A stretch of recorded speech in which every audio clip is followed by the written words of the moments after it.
Hey folks, today we're going to work on a technique called the high pull, continuing right along with the same principles of motion and loading the body that we've been going over before.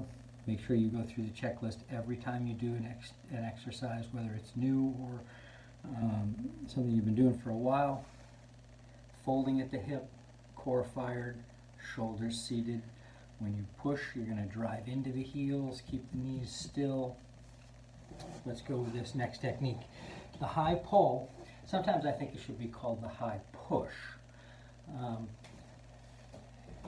Imagine I have a kettlebell in my hand. I'm going to do a forward drive of my hips, just like in my swing. When the kettlebell is moving, if I was to do it hard enough, it would continue in a circle all the way behind me. So the motion is going to eventually want to come back this way. I'm going to push with my hips, the kettlebell rises, and then I'm going to keep my elbow high. Don't let your elbow drop. I'm going to keep my elbow high and bring the kettlebell back to about where the fist is even with the ear, and then I'm going to push back through. It feels like you're punching with the kettlebell, but you've got to punch right through the center of gravity of the kettlebell. Looks like this.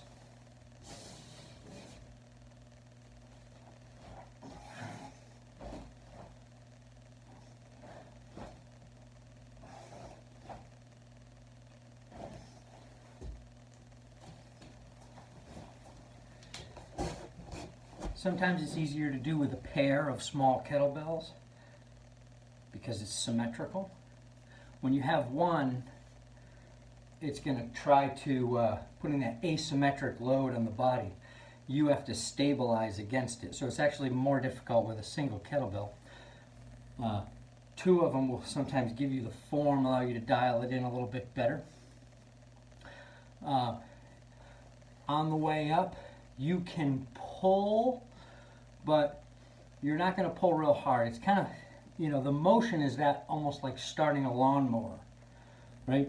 But personally, I feel like it's more like a punch coming back through. The kettlebell is going to want to drop if you don't keep a good grip on the kettlebell. So this is going to work your grip. It's going to work your axillary area. It's one of the few exercises that gets a lot of pectoralis major involved. So there we go. Happy swinging.